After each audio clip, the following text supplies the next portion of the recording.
da moralidade, doentes ainda no vício, mas graças a Deus, o amor de Jesus nos alcançou e nos alcança sempre, e sempre vai alcançar todos, porque o amor de Jesus dispensado para nós, humanidade da terra, é o amor de Deus.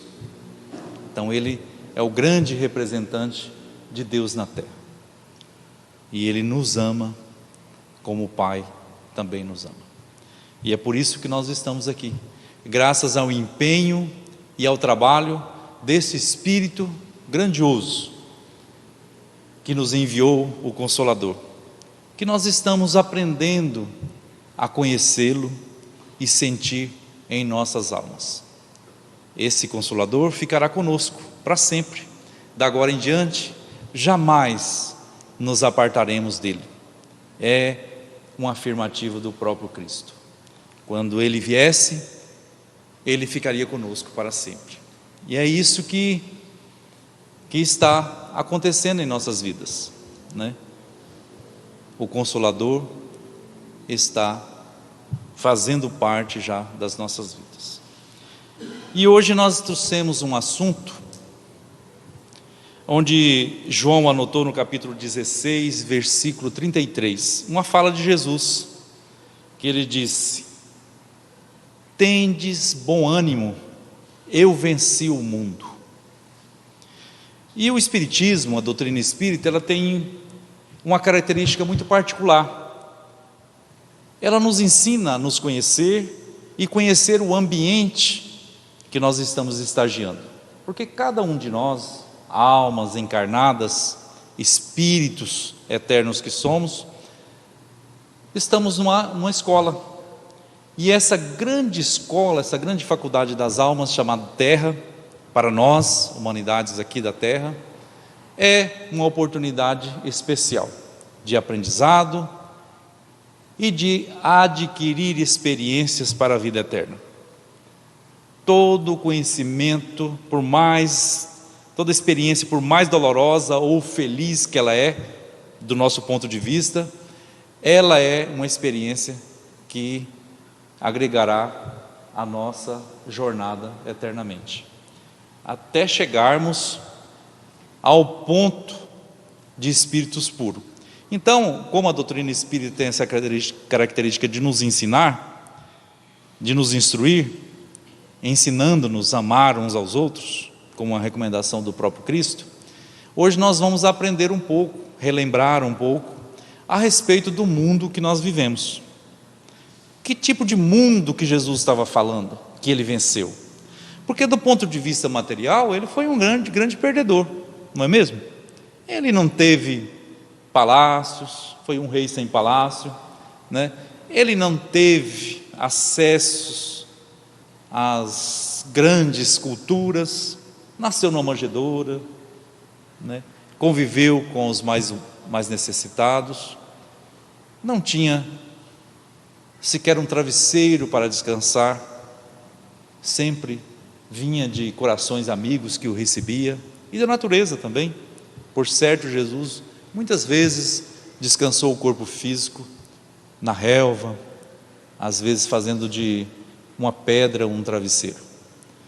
Mas isso, para um espírito que já consegue enxergar além da matéria e dos gozos materiais, não é tão importante.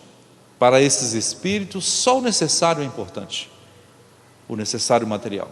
Nós ainda é que estamos buscando o reino neste mundo, porque o reino deste mundo é diferente do reino que Jesus veio nos apresentar através da sua vivência. O reino que Jesus veio nos apresentar através da vivência é o dever cumprido com a consciência tranquila, como diz os jovens aí, sem atrasar ninguém, né? Sem dar prejuízo de qualquer maneira. E o reino desse mundo é um reino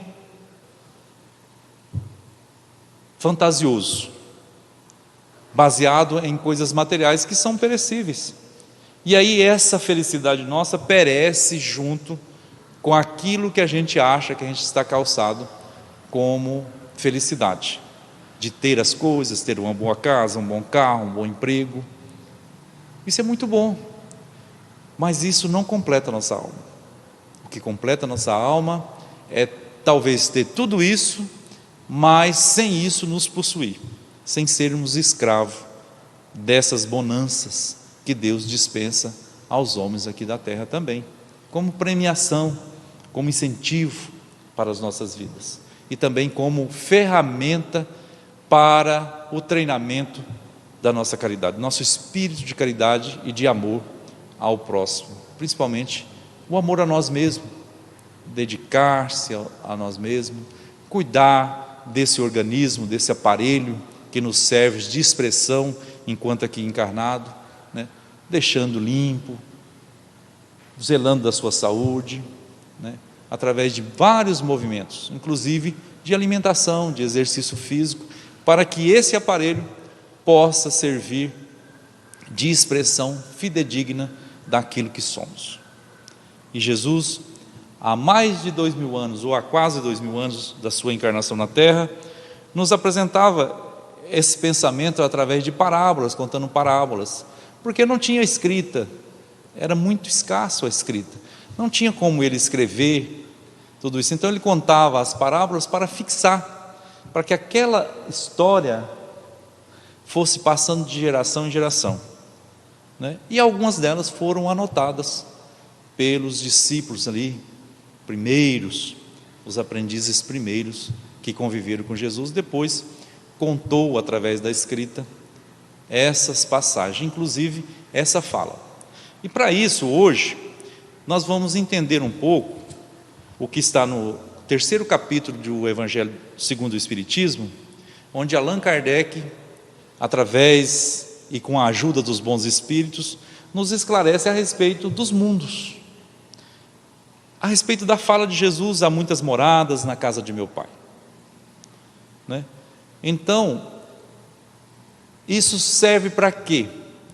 Para nós nos situarmos, compreender que nós estamos no lugar certo, na hora certa, inclusive numa hora última dos trabalhadores que Jesus convida, os últimos trabalhadores dessa seara antiga, né, que Jesus está nos convidando. E isso é muito bom, porque é uma oportunidade de uma hora e receber o mesmo salário daqueles que trabalharam desde a antiguidade, né? Como os antigos profetas, se a gente for fiel e fidedignos ao pensamento do Cristo. Trabalhar isso tudo usando essas ferramentas para trabalhar dentro de nós, para domar o homem velho, o espírito ainda selvagem, que usa muito instinto ainda, para a humanidade, para burilar a humanidade que possui em nós, visando no futuro a angelitude. Estamos na busca, neste momento, da humanidade que nós precisamos ser, humanos, uns com os outros, não mais animais egoístas que disputam com a vida ou a morte os recursos para a sobrevivência. Ainda fazemos isso muito, mas com o advento do pensamento do Cristo na terra, nós estamos trabalhando em nós com as ferramentas que Ele nos oferece para dispersar, para transformar e domar essas forças naturais que foram tão necessárias numa época para nós. É só olharmos os nossos irmãos inferiores aqui na terra, né? Os animais que usam o instinto para a procriação, para a preservação das espécies, para fazer uma boa seleção dos mais fortes e criando uma seleção de animais fortes e assim passar para o novo reino, que é o que aconteceu conosco, né? Nós não temos nem ideia de quando isso aconteceu e nem o local onde isso aconteceu, mas trazemos ainda no nosso psiquismo esses instintos ainda muito mais fortes, para ser trabalhados com essas ferramentas que Jesus nos trouxe. E Ele não nos faltou. através de corações abnegados, dispostos a nos atender em todos os tempos. Mas nesse tempo agora, nessa encarnação que estamos, foi dispensado a cada um de nós uma confiança amorosa, vinda direto dos sentimentos do Criador, depositado em cada um de nós. Porque nunca em outras existências, por mais selvagens que a gente já foi, nós sofremos tanto com aflições.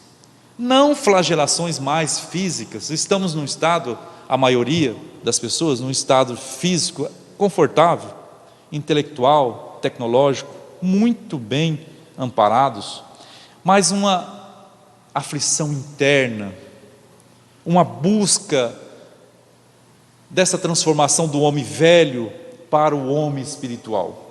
E deixar para trás, transformar tudo isso, é uma tarefa muito árdua. E Deus confiou em cada um de nós de estar neste planeta maravilhoso que nos abriga, neste momento tão especial para toda a humanidade, encarnada e desencarnadas. Porque nós estamos entrelaçados, tudo que eu faço repercute em todo o nosso universo. E tudo que você ou qualquer outra pessoa também faz, repercute também em mim. Então nós não estamos só, somos um só. Como Jesus disse, eu e o Pai somos um só. Porque eles estavam num estado de entrelaçamentos, de sentimento e amorosidade, que confundia-se o pensamento de um com o outro, a ponto de dizer que ele e o Pai eram um só. Então nós também somos um só, apesar de individualidades diferentes, porque estamos no mesmo estado. Às vezes um mais avançado em uma lição, mas tremendamente atrasado em outra. E aí nós às vezes já avançamos naquela lição que o outro está atrasado, nós ficamos olhando para ele e falamos, mas olha, está atolado ali, a pessoa não anda, né? Por isso não devemos julgar, porque se olharmos para nós direitinho, tem lições que o outro já passou, e que nós estamos ali ainda atolados, porque é a nossa característica. Porque quando fala assim, o mundo, aí nós pensamos no planeta Terra, né? Mas esse mundo é o psicológico que Jesus está falando que venceu. É o mundo psicológico predominante do nosso planeta. É uma psicosfera emitida através dos nossos pensamentos e das nossas ações, que repercute em tudo. Onde todos são médiuns, recebe e emite essas energias, e que são captadas por nós e por todos. Por isso a importância da educação dos nossos pensamentos, a vigilância dos nossos sentimentos, a necessidade de estarmos sempre em constância oração, não aquele ato exterior, mas essa oração de cuidar dos nossos pensamentos, dos nossos sentimentos, para que esse mundo melhore, regenere, para que esse mundo que está dentro de mim prospere conforme todas as outras dádivas que Deus tem nos abençoado, a ciência, a educação, a tecnologia, né? E nós aí ainda atrasados aí na lei de Italião, olho por olho, dente por dente. Quando um ente querido da gente é assassinado por esse ou por qualquer motivo, a gente quer revidar, né? E eu me lembro de um exemplo do nosso irmão Edivaldo, através da mediunidade, inspirado pelos bons espíritos, dizendo numa oração da necessidade que nós temos de orar pelos nossos inimigos, pelos algozes das nossas vidas. Quando alguém é prejudicado, assassinado, alguma coisa, nós costumamos orar só pela vítima, entre aspas, a vítima desse momento, esquecendo que muitas vezes aquele autor ou coautor foi objeto de intuições ou de recomendações psicológicas, espirituais, ou uma busca de justiça com as próprias mãos, ali intrínseca no eu interior, na consciência de um passado escabroso. Não conhecendo e não sentindo os ensinamentos do Cristo e do Consolador, buscamos a justiça como meio de vingar, desejando também destruir aquele que foi objeto daquele mal que foi cometido. Enquanto que nós, que já conhecemos, devemos sempre apaziguar os ânimos, e o nosso, principalmente, na certeza que aquele irmão que está neste momento cometendo os deslizes contra as leis divinas e contra o próximo, ele também é um ser humano que foi criado simples e ignorante, saído do amor de Deus para a evolução, e que amanhã comungará conosco desses pensamentos libertadores para as nossas almas. Então nós estamos na terra, e nessa época de flagelação, sempre foi épocas de flagelação por conta da característica psicológica, porque a característica geológica está muito bem, obrigado. Há muito tempo que as catástrofes de grandes teores diminuíram. Tem ainda algumas catástrofes, que dissipam às vezes milhares de vidas, por conta também do grande número da população que cresceu e está ocupando os lugares mais suscetíveis desses acontecimentos. Mas o globo em si, ele já acalmou a sua geologia, está mais calmo, está pronto para receber as almas com mais tranquilidade. E aqui nós estamos nesse planeta abençoado, falando dele materialmente. Tudo que se planta dá, tudo que nós precisamos para encher os nossos olhos de amor e gratidão tem-se aqui na terra. O que precisamos mesmo é de olhos para ver e ouvidos para ouvir e compreender a mensagem do Cristo, para essa tão necessária transformação das nossas almas. E o Consolador veio há mais de 160 anos, através do pensamento espírita, esse espírito de ideia que ficará conosco para sempre, que adentrará em todas as instituições religiosas aos poucos. A gente já está vendo esse efeito, se a gente observar, estudar o comportamento das outras escolas religiosas, o trabalho desses benfeitores incansáveis que em nome do Cristo, em nome de Deus, desempenha em todos os cantos e lugares da nossa terra. Nos livros de literaturas, de ciência mesmo, a respeito do mundo espiritual, a gente vê o trabalho assíduo das entidades venerandas nas grutas tenebrosas do pensamento e do comportamento humano, resgatando um aqui, outro ali, alma por alma, às vezes não por multidões como a gente anseia de arrebatar e transformar o mundo inteiro, mas é alma por alma que o Evangelho e o Consolador têm alcançado, e esse trabalho é ininterrupto o tempo todo, porque são trabalhadores incansáveis, que já alcançou a compreensão desse pensamento e desse comportamento do Cristo. E falando do campo moral da terra, o Evangelho segundo o Espiritismo, através de Allan Kardec e dos bons espíritos, classifica os mundos, em mundos primitivos, onde serve de berço para a encarnação, as primeiras encarnações da alma humana, ainda muito rude, psicologicamente, perispiritualmente e corporalmente, onde o mundo não oferece recursos tecnológicos, que é tudo muito primitivo, e a gente vê esses sinais, por exemplo, na terra primitiva, esses sinais pré-históricos, da pedra lascada, do homem vivendo em cavernas, e esse movimento instintivo e natural para a busca da luz, para o progresso. E nós aqui estamos hoje com uma certa capacidade intelectual de compreensão, avançada até, já com uma certa bagagem moral adquirida para amar, para trabalhar, para esperar e confiar. Então, é muito importante nessas épocas de tribulações, de epidemias, de guerra, de pandemias, a gente saber de onde a gente vem, onde estamos e para onde nós vamos.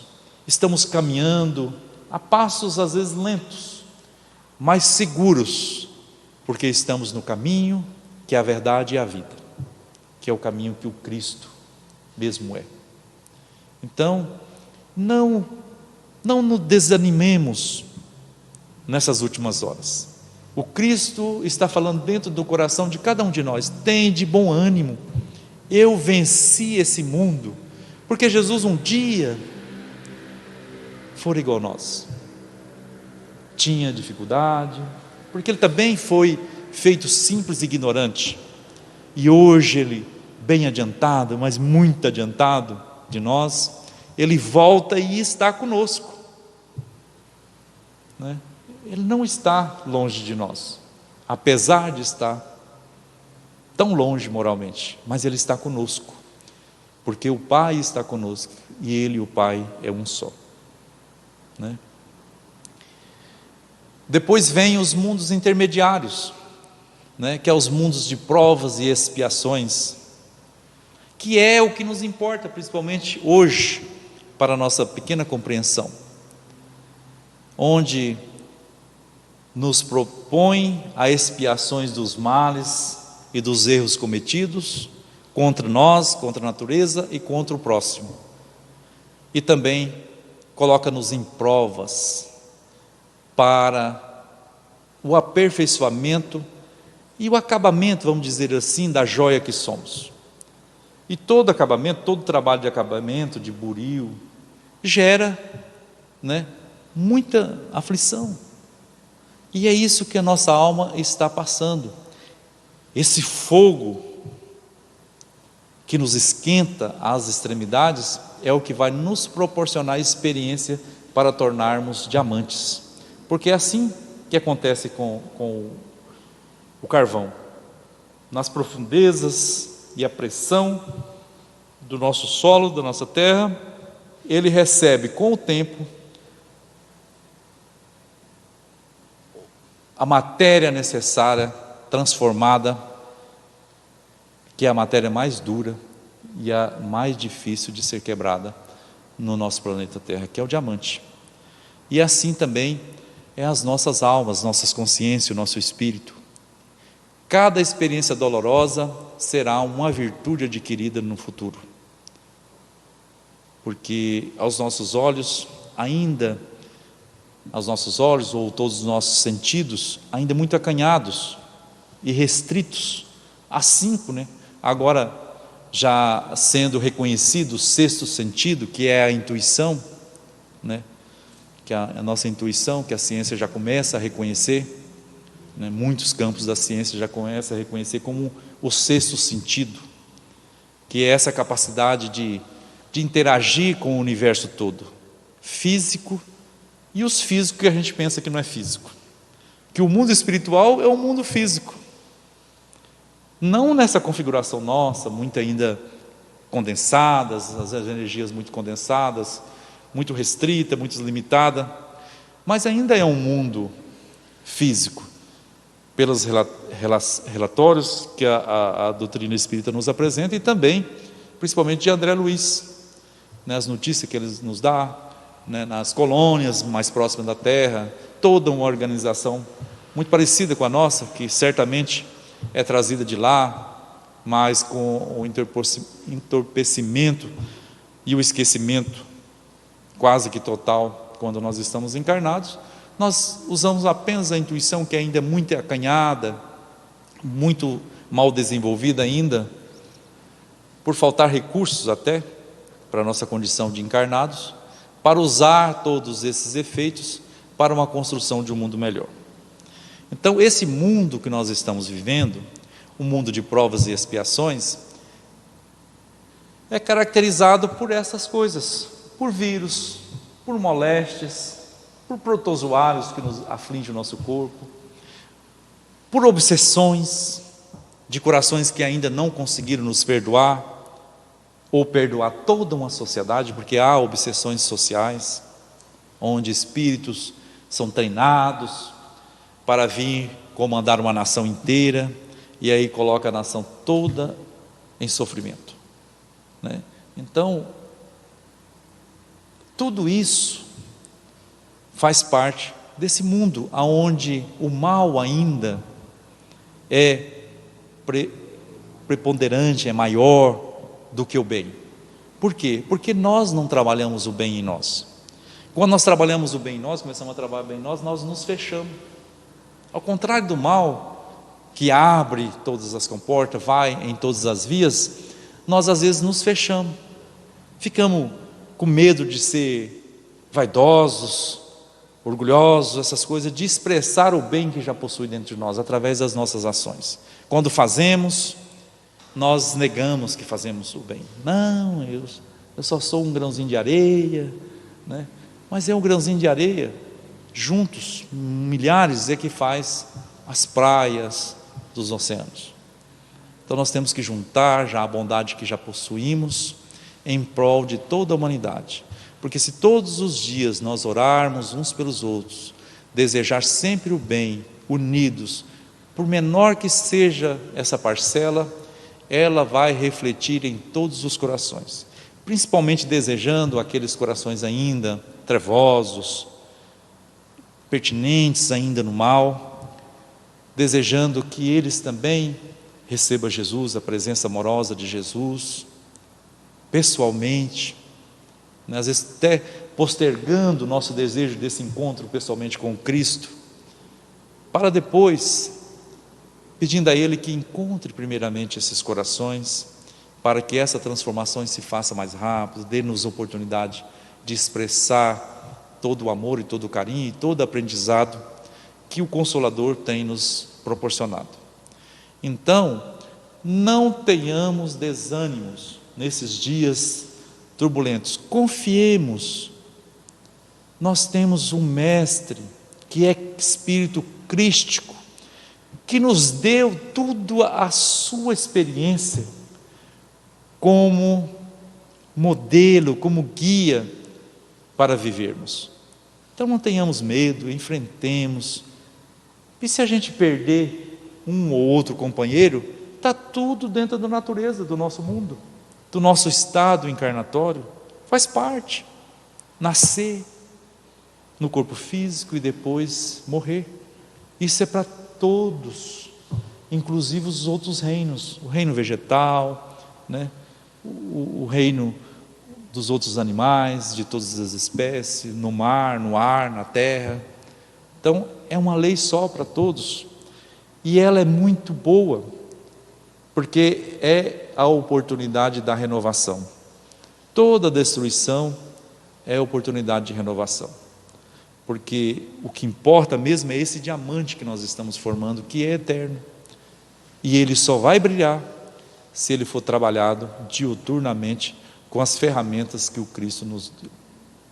É desconfortável no início, mas depois vai ficando prazeroso, a gente vai ficando confiante, por mais que a gente esteja doente, que o mundo todo esteja com medo, a gente está com responsabilidade e confiança, sem apavorar.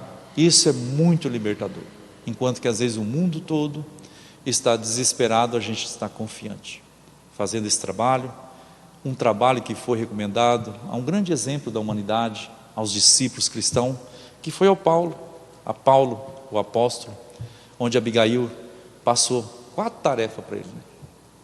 Trabalha, perdoa, espera e tem mais um, né? São 4. Então essa espera não é de ficar sentado esperando, é de ter esperança. E nós espíritas, por estudarmos, observar, buscar as obras lá de 1930, 1920 e poucos, trazida pelas mãos abençoadas do nosso irmão Luz, Francisco Cândido Xavier e toda a equipe espiritual, a gente vê, observa a dificuldade que eles tinham naquela época. Hoje nós já avançamos, temos menos dificuldade. né? E para fechar esse nosso bate-papo de hoje, nós vamos ler o capítulo 136 do livro Palavras de Vida Eterna, pelo Espírito Emmanuel, trazido pela psicografia de Francisco Cândido Xavier. O título é esse mesmo: Na Vitória Real. Tende bom ânimo, eu venci o mundo. Jesus.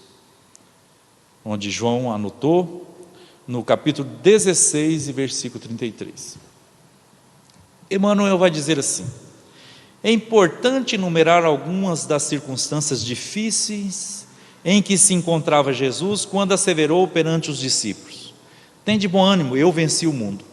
Então, para a gente compreender um pouco melhor essa vitória real, o que é uma vitória real, é preciso enumerar algumas circunstâncias difíceis em que Jesus estava vivendo, principalmente naquele momento extremo onde ele expressou essa frase. Ele era alguém que, na conceituação do mundo, não passava de vencido vulgar, aquilo que nós falamos no início. Não possuía terras, não possuía títulos, né? Não era rei de nenhum reinado aqui no mundo. Era um vencido vulgar, um vencido comum. Sabia-se no momento de entrar em amarga solidão. Então Jesus já sabia que aquele momento ia ser de amarga solidão. E nós, seus discípulos, que estamos caminhando com Ele, nós temos que ter essa consciência, que mais cedo ou mais tarde, às vezes mesmo por abraçar o pensamento espírita, no meio familiar, nós estamos ou vivemos essa amarga solidão. Mas isso já é um sinal do Cristo em nossas vidas. Confessava que fora incompreendido pelos homens aos quais se propusera servir. Tudo que Jesus propunha era incompreendido por aqueles mesmos, nós mesmos, que Ele veio nos servir. Não ignorava que os adversários lhe haviam assaltado uma comunidade em formação, através de um amigo invigilante. Ele sabia, inclusive ele alertou Judas, né? Na ceia, falou diretamente a Judas, para ver se ele se tocava. Então, os adversários desse pensamento, eles infiltrou através de alguém, de um amigo querido ali, que tinha mais dificuldade do que os outros no campo espiritual, para adentrar, para, vamos dizer assim, desviar as intenções do Cristo. Dirigia-se aos companheiros, anunciando que eles próprios seriam dispersos. Pedro, antes que o galo cante, tu negarás a mim. Então era uma advertência que Jesus já sabia, né? Falava sem rebuços da flagelação em que seria vítima. Via-se malquisto pela maioria, perseguido, traído. Ele sentia tudo isso, via tudo isso. Não desconhecia que lhe envenenavam as intenções. Ele pregava, ensinava, por trás distorcia tudo aquela intenção dele, que era de nos resgatar, de nos salvar de nós mesmos e dessa animalidade que ainda devemos transformar. Certificara-se de que as pessoas mais altamente colocadas eram as primeiras a examinar o melhor processo de confundi-lo, né? Aonde que foi confundido todo o processo de julgamento de Jesus? Na alta corte. As pessoas mais colocadas eram as primeiras a examinar o melhor processo de confundi-lo. Perceberam o ódio de que se tornara objeto, principalmente por parte daqueles que pretendiam assambarcar o nome de Deus a serviço de interesses inferiores. Então a gente vê aqui que não foi não foi só Roma que criou essa marcação do nome de Deus para o domínio das consciências humanas através da religiosidade. Ela já existia antes, às vezes só foi mais aperfeiçoada com o poderio, né, material e intelectual que Roma possuía. Reconhecia-se a poucos passos da morte, a que se inclinaria, condenado sem culpa. Entretanto, ele dizia: tende bom ânimo, eu venci o mundo. Parece que ele está falando hoje para nós, né?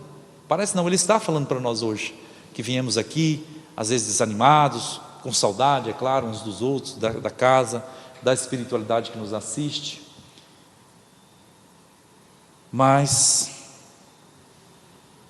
ele, todas essas condições, ele passava o bom ânimo. É isso que o Evangelho é.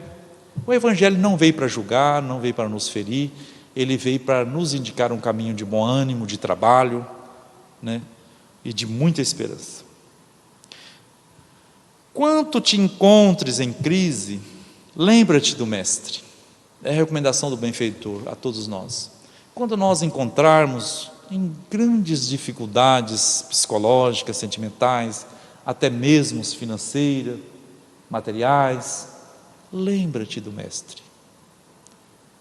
É a maior e a melhor oração que nós podemos fazer, lembrar de Jesus, que mesmo nessas circunstâncias, ele dizia para os seus trabalhadores ali, de primeira mão: tem de bom ânimo, meus irmãos, tem de bom ânimo, não percamos o bom ânimo.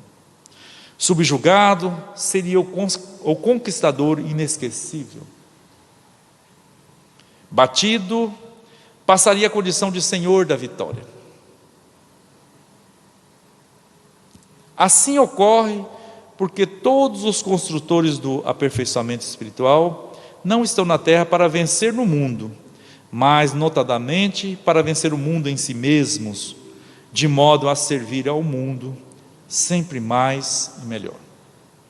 Porque quando nós trabalhamos contra esse mundo inferior que ainda há dentro de nós, nós vamos criando possibilidades, visões, potencialidades para uma vida melhor e também proporcionar um serviço a todos os nossos irmãos que vêm na retaguarda, caminhando também através do progresso imposto pelo coração amoroso de Deus. E quando nós entramos na corrente, essa caminhada fica gostosa. Quando nós nadamos contra a correnteza, a própria força dessa lei de progresso, ela vai nos empurrar. E quando nós somos empurrados, nós já sabemos o resultado, né? Às vezes a gente cai, às vezes a gente machuca, né? E quando a gente começa a deslizar nas águas correntes do progresso, na certeza, no bom ânimo, com o remo da esperança e da fé, nós chegamos mais rápido e a viagem fica mais agradável. É essa a proposta de Jesus para as nossas vidas, principalmente nesses dias, nessas horas derradeiras desse trabalho de gratidão a esse mundo de expiações e provas que foram tão necessárias para as nossas almas, né, dona Luzia? Tínhamos ou temos ainda necessidade de expiar as nossas faltas, de expurgar as nossas culpas dos nossos passados ainda animalizados, para a aquisição de uma oportunidade de regeneração. E é isso que o tempo e o espaço nos espera de agora em diante. Que Jesus nos abençoe e nos encoraje hoje e sempre. Que assim seja. Vamos agradecer a Deus.